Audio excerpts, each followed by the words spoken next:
Welcome to my channel পিঙ্কির পাকশালা। চলে এসেছি আবারও একটা নতুন ভিডিওর সাথে অনেক দিন পর। আজকে আমি করে দেখাবো মিক্সড ডাল তড়কা। মিক্সড ডাল তড়কা বানানোর জন্য এখানে আমি 3-4 ঘন্টা মিক্সড ডালটাকে ভিজিয়ে রেখেছিলাম। এবার সেই ডালটাকে ভালো করে ধুয়ে একটা প্রেসার কুকারের মধ্যে 1 চামচ নুন ও 1 চামচ হলুদ দিয়ে 3টে সিটি মেরে নিয়েছি। এবার একটা কড়াই বসিয়ে সামান্য একটু তেল দিয়ে 2টো ডিম আমি ফ্রাই করে তুলে নেব। এবার ওই কড়াইয়ের মধ্যে আরও কিছুটা তেল দিয়ে আমি দিয়ে দিলাম জিরে ফোড়ন, আদা কুচি, রসুন কুচি দিয়ে সামান্য একটু ভেজে নেব। ফোড়নটা থেকে সুন্দর একটা গন্ধ বেরোলে দিয়ে দেব একটা বড় সাইজের পেঁয়াজ কুচি। পেঁয়াজটা এরকম হালকা বাদামি কালার ধরলে ওর মধ্যে আমি দিয়ে দেব টমেটো কুচি আর লঙ্কা কুচি দিয়ে ভালো করে ফ্রাই করে নিতে হবে।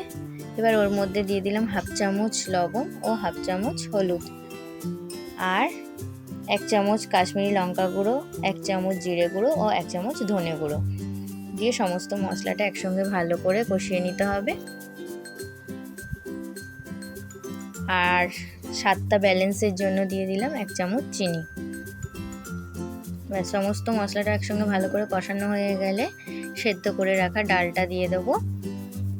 ডালটা দিয়ে মশলার সঙ্গে ভালো করে মিক্সড করে নিতে হবে। ডালটা ফুটে উঠলে ওর মধ্যে দিয়ে দিলাম অল্প একটু কসুরি মেথি আর ভেজে রাখা ডিমটা দিয়ে ভালো করে নেড়ে চেড়ে নিতে হবে। আর সব শেষে দিয়ে দেব 1 চামচ মতো ঘি আর ধনেপাতা কুচি। ব্যাস রেডি হয়ে গেল মিক্সড ডাল তড়কা। রুটির সাথে খুব ভালো লাগে খেতে। আপনারাও ট্রাই করে দেখতে পারেন। ভিডিওটা ভালো লাগলে একটা লাইক করে দেবেন, কমেন্ট করবেন আর চ্যানেলে নতুন হয়ে থাকলে চ্যানেলটিকে সাবস্ক্রাইব করে দেবেন। ধন্যবাদ।